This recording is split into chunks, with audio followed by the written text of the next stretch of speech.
Hello there, guys and gals. It's Pearl Jr. here. How are you guys doing today?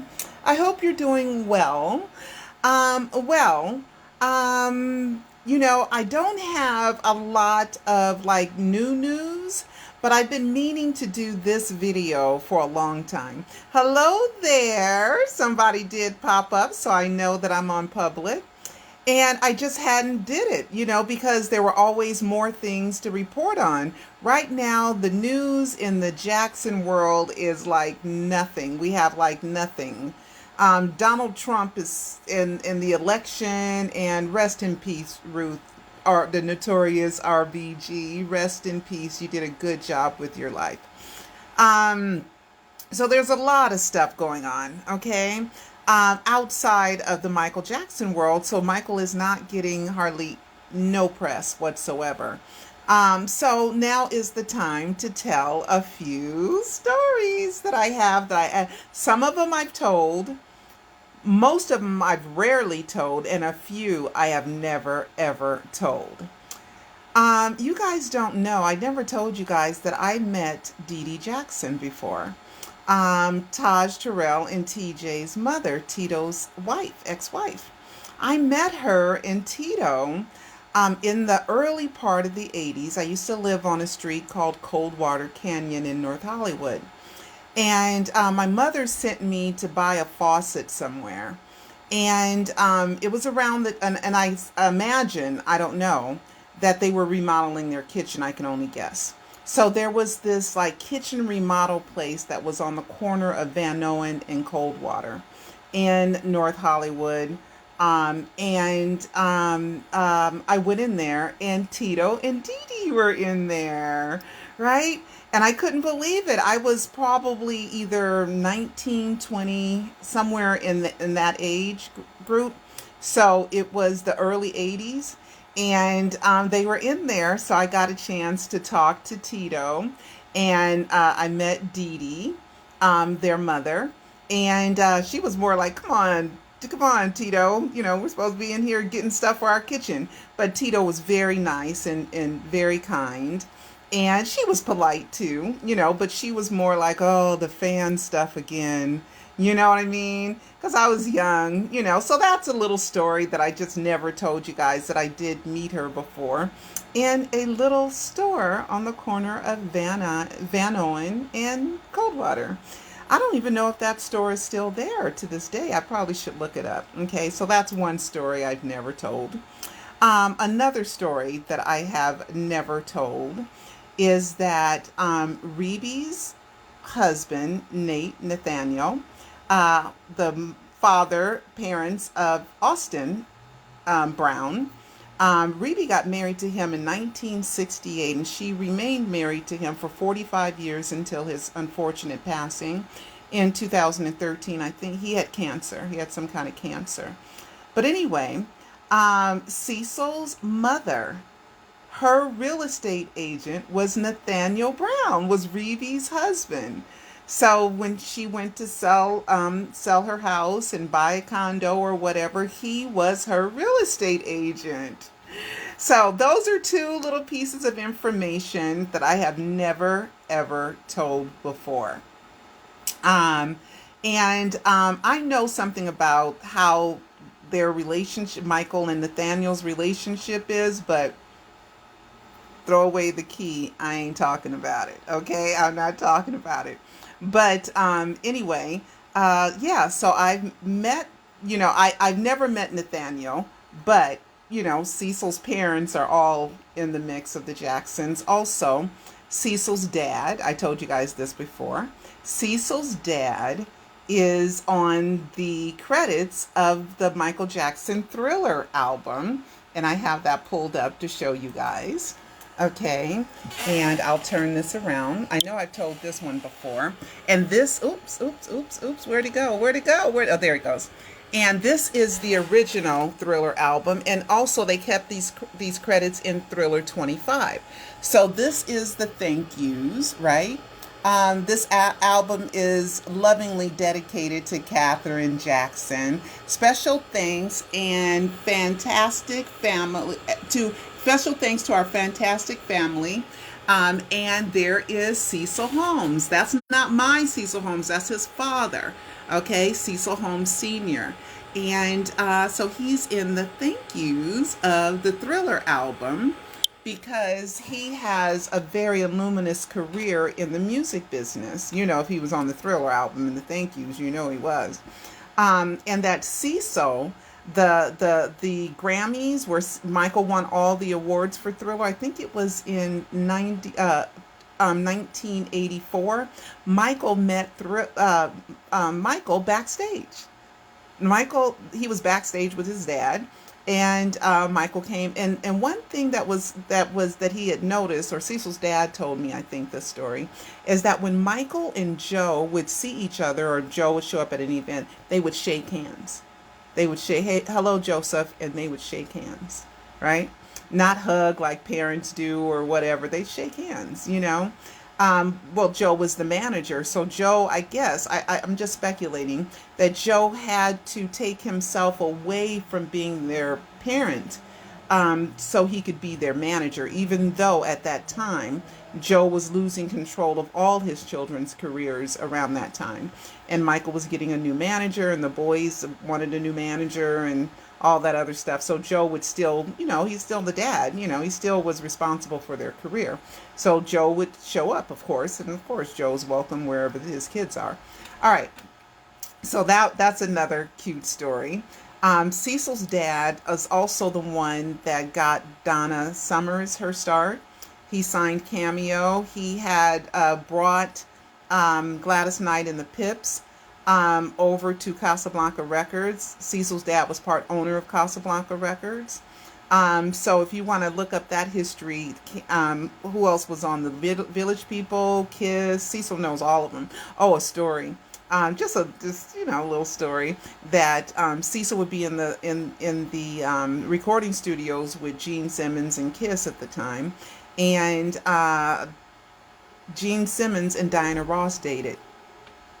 Did you guys know that? She would call the studio sometimes, right? All right, okay. All right, so there's just little, you know, just kind of telling little pieces of stuff today. All right, so Cecil's dad. Now, there's more stuff that I want to tell you guys. I've got notes. Let's see. Oh, did you guys know that Cecil knew Kai Chase before, years ago? That Cecil knew Kai Chase? Okay, here's a photo of Cecil with Kai Chase. Kai Chase was Michael's chef at Carolwood, okay, at the Carolwood house. Okay, so here is Cecil and Kai Chase and the one of the greatest R&B bands, Earth, Wind and Fire. Okay, so there's Kai right there. Earth, Wind and Fire is all there. And here is Cecil when he had hair. There's Cecil when he had hair. So that's just another little, you know, thing. That's just another little piece of information. I think I told that one before. And let's see. I told you guys about Randy, me seeing Randy in the parking lot of the 99-cent store. I've told you guys that story, right? And I was embarrassed with my phone, and we talked and we exchanged phone numbers. That's why I had Randy's phone number, because he gave it to me when the death announcement came, and I was able to call Randy because I had his phone number. Okay. And me and Randy had talked, and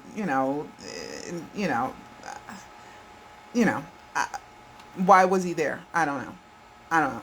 But he was there in a red Porsche. Okay. All right. So I told that story. So let's see what other stories I have. Oh, did I ever tell you guys the story about how I met Jermaine, Jackie, and Tito at the roller skating rink in Reseda in like the early 80s? I think I was still a kid, right? But I was a teenager. I think I was still in high school. And I used to hang around this family called the Edwards, and they were so fun. And they were my sister's friends, but they used to say, "Bring your little sister Pearl," because they were a family of 9. So they liked having people around. So they liked having me around. So I was a little tag-along little sister, because I have 3 older sisters. I'm the youngest. And we went to the roller skating rink, and roller skating was real big back then. And the 3, Tito, Jermaine, and Jackie came. Oh my God, I was in awe, right? So they talked to him and everything, and one of them fell in front of him. Oh my God, she fell in front of him, and I got to talk to him and stuff. It was just kind of cute and fun. That's a long time ago. And then Michael once came to. I had a boyfriend named Kenneth, and he worked at this like school for like kids that were, homeless or they were orphaned or they lived in certain type of housing. And so it was a special school for special kids. And one of my ex-boyfriends, Kenneth, worked at New School, and that was in North Hollywood. And Michael came and he called me up and he was like, Pearl, Michael's here. Hurry up. And I was like, oh my God. So I got dressed real quick and I went down to the school and Michael was there and he was like, come on. He's over there. He's getting ready to leave. So I was over the fence, right? Because I didn't get that close. And he came and he was getting ready to get in the limousine. And I said, hi, Michael. And he looked around and he saw me and he said, hi. He waved. And it was a wave just to me. It wasn't a crowd or anything. It was just to me. So it was really sweet and it was a great memory. And then Kenneth went to Neverland with some of the students. And this was in the 90s. This was in, the earlier part of the 90s. And he went to school, and this was around the time the Moonwalker movie came out. And he had there was a Moonwalker. I have it somewhere. There was a Moonwalker, not a comic book, but like a little promotional book with photos in it and stuff. And he signed it to my daughter Alana. So we have that somewhere. So that was cute. But then Kenneth is the one that told me. He said there was so much wood because he got to go in the house. I didn't get a chance to go because it was a field trip. I wish I would have went, but I didn't get a chance to go. But he said there was a lot of wood. That's what he told me. He said there's a lot of wood, and he said the house is not what you expect it to be, And so now we see that there was a lot of wood, and Kenneth was telling me the truth. Yeah, because he went with the kids. Let's see what other stories that I have.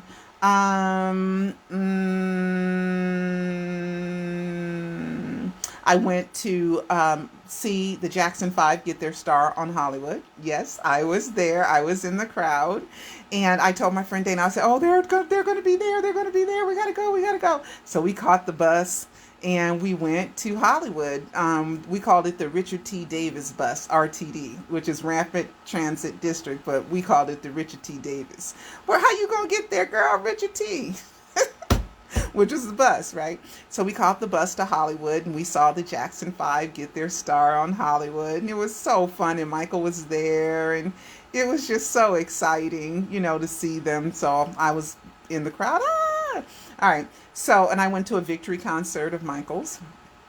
Nosebleed section way in the back, but I was glad to be there. So I did see the victory tour. More recent. Let's talk. Now we're going to get more recent, right? More recent. I don't think I ever told you guys this. Oh, I forgot one picture about Paris. Oh, I probably should do that one first before I forget, right? You know how I forget, so let's look up a picture for Paris. Okay, hold on. It was Paris, and Jimmy outside of Jimmy's office. My sister, oh, here it is right here. I found it real quick. Okay. My sister was married to a lawyer. He was a civil rights lawyer.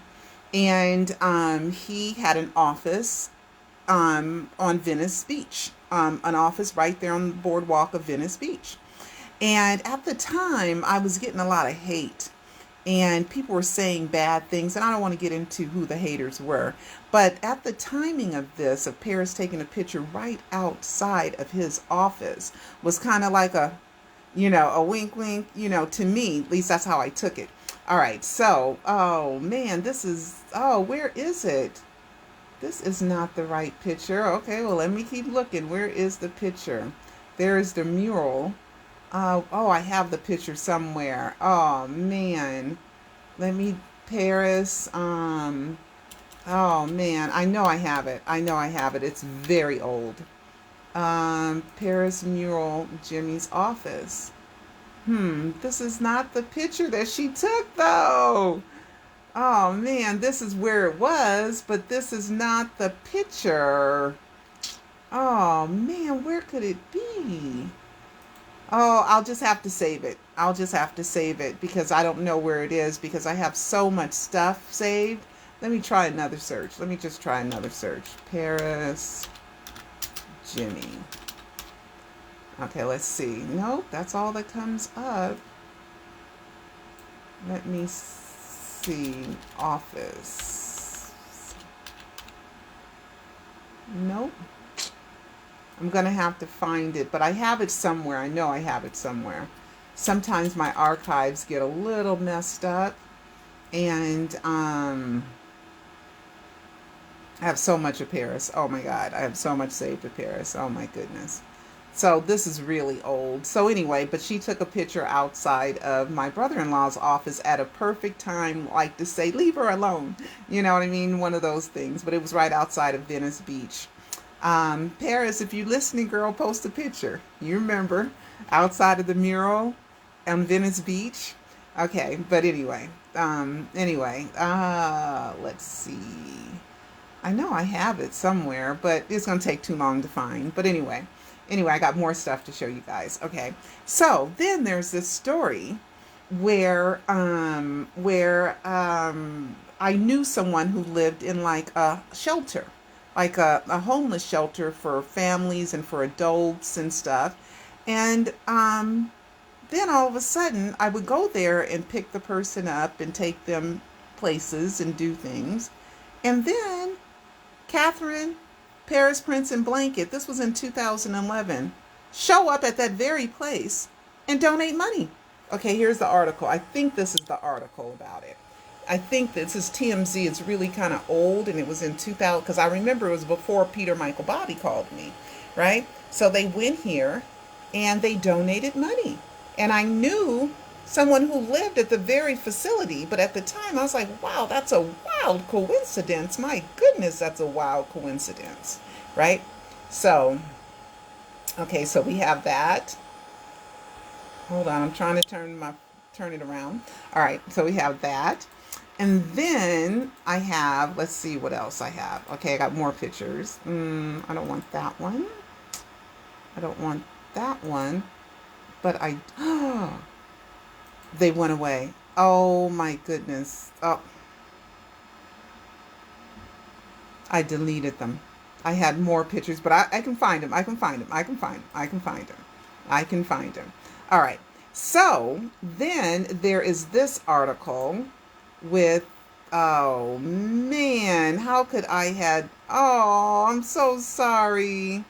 Oh, here's this article. All right, I told you guys that when I used to call myself Michael's fairy godmother because it seemed like I was everywhere to help him, not because I wanted to be, of course I wanted to be, but not because I planned it. It's just kind of like God just kind of put me in all these weird places to be there for Michael, and that's why I was so devastated when I heard that he died. I mean, I cried the other day. What was I watching? I cried something the other day. I was watching it. It just brought tears to my eyes because it was about Michael dying, and just that thought and bringing back those memories of how devastated I was still can bring me to tears. All right, so then let me find this other thing. So I'll tell the story while I'm looking for it. So there was oh, here it is. Here it is. I got it. I got it. Got it. All right. So there was after the 2005 trial, and you guys know that we covered the 2005 trial, and if you want to see our coverage of the 2005 trial, it's Michael Jackson, the Trial and Triumph of the King of Pop. It's in A Prisoner of Fame. Okay, so if you want it with the bonus footage, get A Prisoner of Fame and you'll get the Trial and Triumph of the King of Pop with it. Or you can just go on Vimeo.com and on demand, MJ Trial and Triumph of the King of Pop, and you can watch it. All right. So anyway, so while we were preparing for that, so when we were preparing to make the documentary, we had found out that Darian Dash, Stacey Dash, actress Stacey Dash, and I got pictures of me with her. Okay, I'll show them to you in a minute. And that is, okay, Stacey Dash. Okay, her brother, Darian Dash. And their cousin is Damon Dash with Jay-Z, right? That used to be with Rockefeller with Jay-Z. Anyway, um, Darian had hooked up with Randy Jackson, and Randy had power of attorney while Michael was going through the darkest time in his life, which he was on trial for child molestation. So, and I've seen the power of attorney. I saw it. So it's real. Randy really did have power of attorney. All right. So, with power of attorney, they needed to find some way to take care of Michael's finances. So, Darian had a company called Prescient Entertainment. And Prescient secured a loan for about 500, and I'm going to turn around the article. Okay. For over 500 and I think it was $538 million. Okay. So 538 million. Here it is right here. 573 million. According to Dash's attorney, lawyer Steve Altman, Dash was due the money for helping Janet Jackson refinance a $272 million bank loan and secure $573 million in finances to buy out Sony's half of the Beatles catalog that Jackson co-owned. This article, okay, I mean, right here, doesn't remember, but Jackson claimed he never heard of Dash, a cousin of hip hop impresario Damon Dash, and doesn't remember signing any agreement because Randy signed it. All right. So with that 573 million that Darian helped secure, it was a 9% commission rate, and 9% was $48 million. Okay. He said he didn't sign it. And here, this is the whole article about it.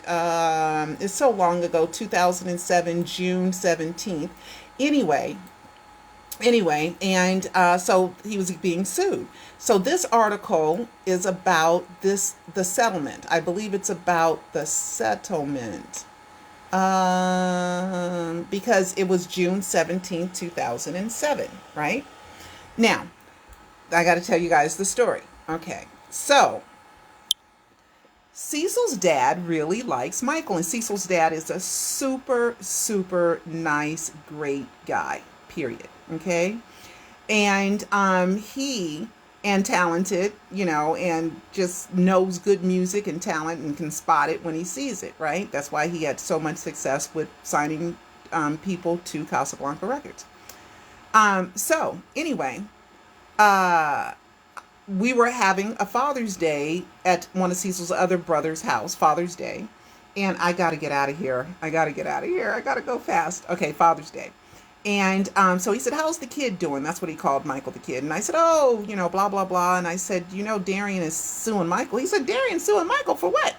And I said, and I explained the situation. He was like, wow, that's interesting. So the next day was Father's Day because we were there on a Saturday. So the next day, Sunday, was Father's Day. And Cecil is like the only father that Stacy and Darian really, call dad, not their real dad, their stepdad, because Cecil's dad married their mother. Okay. And they were already, little kids at the time. And so Darian called to wish Cecil's dad happy Father's Day on that Sunday. So on that Sunday, Cecil's dad said to Darian, oh, I heard that you were first, and I told him that he was suing him and blah, blah, blah. I told him that. So Cecil's dad asked him about it, and he said, yeah, we have a court date Monday, something like that, and blah, blah, blah. And Cecil's dad had said to Darian, it's better to have one bird in your hand than two birds over in the bush, so don't be greedy. So the next day, because of their conversation, Darian walked into the courtroom, it was a Monday, and said he would take the settlement offer, right? So I was able to infiltrate without even preparing for it or anything, and be there for Michael. Like God popped me in there to save Michael tens of millions of dollars. The terms and how much they settled for, I don't really know how much they settled for because it was a confidential settlement, but they did settle. And I like to believe, because I got a chance to talk to Cecil's dad and Cecil's dad had a chance to talk to Darian, that we helped save Michael millions of dollars. Okay. So that is, that's a biggie, right, Michael? right? That's huge, right? So anyway, so if I look this, so this right here, and they called it the glove one, even fingered a man close to his older brother Randy as the key villain. Well, yeah, Randy did have power of attorney. I saw it. I saw it. I saw it. All right. I saw it in the Mark Schaffel versus Michael Jackson court case because I covered that case too. All right. So let's see. You know what? I want to look up the calendar of something, but I don't have time to do that. Let me just do it real quick. Calendar 2007. Okay, because I believe in June. Okay, so and Father's Day. When was Father's Day? I'll just do it. Father's Day, because I remember that's how it happened, but it was so many years ago. I gotta get out of here. I'm so sorry, guys. I'm so sorry. Okay, let's see. Let me put in Father's Day. That's what I probably should have put in first. Father's Day 2007 was what day?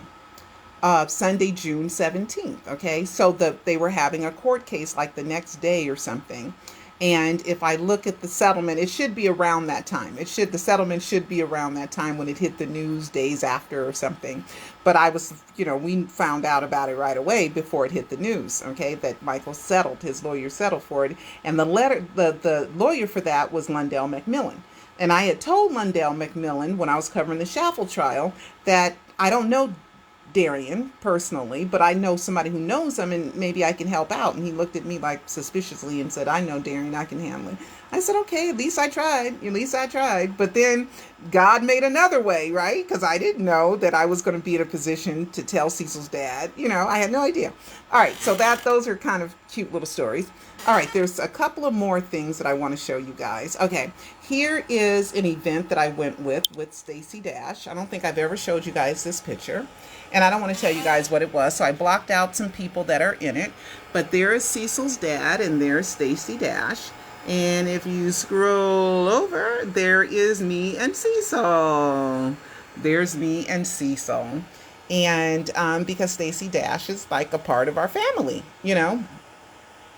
So I just wanted to share those things with you. And let's see, what else do I have? And then... Okay. Oh, Valentine's Day. What about, I wrote down Valentine's Day for a reason. Why did I write down Valentine's Day? I don't even remember why I wrote down Valentine's Day, but something happened on Valentine's Day. Oh, I don't remember it now. See, you get old. You can't remember everything. All right. So anyway, there are times where I was on the freeway and Jermaine was right there and Prince was following me on the freeway. So you guys want to know that story of how Prince Jackson is following me on the crowded LA 405 freeway directly behind me. Okay. And how did I know? Because they were pulling up before I put the camera on, they were pulling up close to me so that I could, see that was him. Right. Because I'm not, paying attention to who's behind me unless they make themselves known some kind of way. And so then when I noticed it was him, I had my son Khalil take on the camera. So if you guys want to see that footage and see how Prince gave hints and clues about it the next day and the next day on his Instagram, watch the Alive trilogy. Okay, I think it's in Alive 3. Okay, watch Alive 3, Michael Jackson, The Living Dead. You'll see that. And then I also talk about Jermaine and the freeway and stuff and this short little story. Dang it, I can't remember Valentine's Day. And then I also wrote down Billie Jean. I don't remember. I'm going blank on why I wrote down Valentine's Day. Something Valentine's Day. But anyway, and then when Jermaine was on the freeway, I'm on the freeway headed to Forest Lawn. I think it's either his birthday or the death announcement day. And I was about to get on the wrong freeway, right? And then all of a sudden, Jermaine's black Range Rover, like almost sideswiped me, came like, you're going on the wrong freeway. Like, they came and I was like, oh my gosh. And I was like, oh my God, was that Jermaine? And I got on the wrong freeway. And then I was nervous because now I gotta I went to the wrong forest lawn. Then I had to hurry up, and I thought, oh, I'm gonna miss it. I'm gonna miss it. Oh no, oh no, oh no. So I'm nervous the whole driving there. And then when I get there and I get out of the car, which means that I was at least 15 minutes behind them, 15, 20 minutes behind them, right? They pull up in the same black Range Rover that I saw, right? So then that's when I have the footage of Jermaine holding the umbrella at Forest Lawn. That's in the Alive trilogy too. Okay, that's in the Alive trilogy.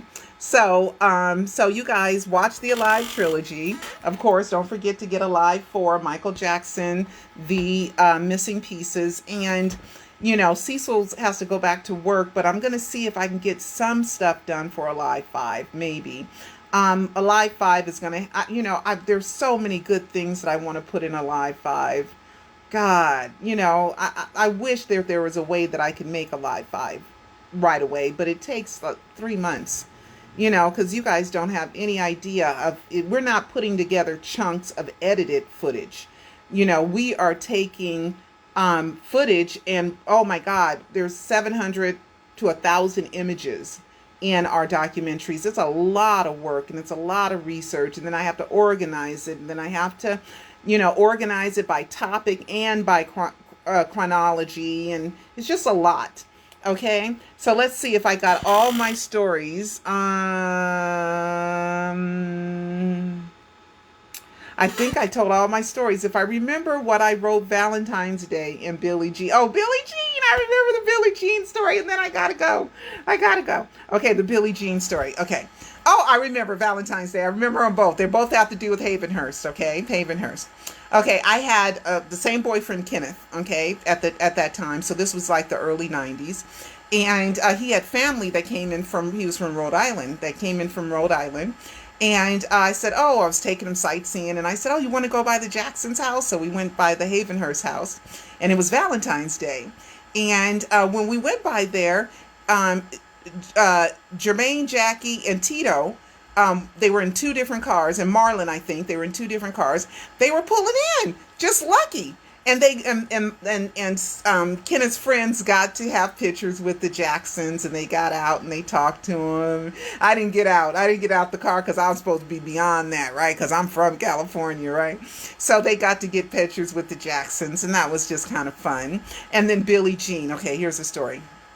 I only went to Hayvenhurst, even though it was only 7 miles from my house. I always knew that I would get to know Michael at another time. It's just kind of like an intuition that, no, you don't want him to know you as a groupie. You don't want him to know you as just a fan. There's bigger things ahead for you, right? But, so I could have went there all the time if I want, because it was just 7 miles from my house, right? And for a decade, you know what I mean? Because I lived, we didn't move out of Coldwater until like the 91, like 1991. And so we moved there when I was in 8th grade. So I don't know, more than a decade, 15 years probably. All right. So that I could have went there. So I went there a few times. Okay. That one time with the family, with Kenneth's friends on Valentine's Day. And then I went another time, which was after we went to the club. It was like right around Thriller time. And it was after the club. And there was a club on Ventura Boulevard. And it was right around where the Jacksons lived, Ozark or some club. And I said, oh, let's go by the Jacksons. Let's go by Michael Jackson's house. So we went by the house, and they had a black bodyguard there, right? And so he came. And this is before they had the black tarp, like screen that you can't see through the gate. This was before then. So when I got out the car, the bodyguard came, because we was all dolled up, because we had on our club clothes, right? We had on our club clothes, so they might have been a little sexy or whatever. So he comes out, and he's like, hey, how you guys doing? We're like, oh, we're fine. I said, is Michael home? And he said, no, Michael's not home tonight. And I said, well, you tell Michael that Billie Jean came by. So that was just like a fun, cute story. So the bodyguard was trying to flirt and everything. So that's just some cute little Michael Jackson stories. Some of them I've never told before, so I hope you enjoy. And then, of course, the 2005 trial, and then that's when the real stuff happened at the 2005 trial, which I've told you guys about, and especially about the time that I was able, the time that I was able to catch Michael coming out of the Hayvenhurst. I have that video in the Alive trilogy. Also, the trial, the trial and how he stared me down one time. I gotta go. In court, he stared me down. Oh my God. Oh my God. And then when he came out, I showed you guys have seen it, the footage of when he comes out and he's kind of skipping and kind of happy, and he's telling them to take pictures of me, and then he records me. He records me. And then I was so flabbergasted that they were recording me. I said, yeah, the poor guy, but I'm supposed to be there as a reporter. I'm not there as a fan. And I said, I feel so bad for him. And then I caught myself and I said, well, what if he did it? Because you have to be open-minded as a legitimate reporter. You're not supposed to put your emotions into it. And so I had to be open-minded, but I always felt that Michael was innocent and that he was going to get acquitted, because I have a whole documentary where you can see me coming out of the courtroom and I am telling what's happening in the courtroom live, pretty much, because this is the only documentary that was recorded at the 2005 trial, the trial and triumph of the King of Pop. All right, guys. I'm a supporter of Michael, but I'm here to tell you guys, if that court showed that Michael was guilty, I would have reported it. Okay, I would have, because being a child molester is not good. So you guys can trust me when I say, and when I show you, and when I prove to you that Michael Jackson is not a child molester, and I had predicted a full acquittal, and he was acquitted, because I listened and I studied the case, and I thought of myself as a juror. What would I think? What would be my conclusion if I was a juror? So, Michael Jackson, I'm here to tell you guys, he liked kids, but he didn't want to have sex with them. He was not interested in having sex with kids, okay? He was interested because Michael, kids were easier to talk to, than adults, So anyway, guys, that is my Michael Jackson stories, and I hope you enjoyed them. And I will see you guys next time. Don't forget to order and watch the Alive docuseries, okay? See you next time. Bye-bye.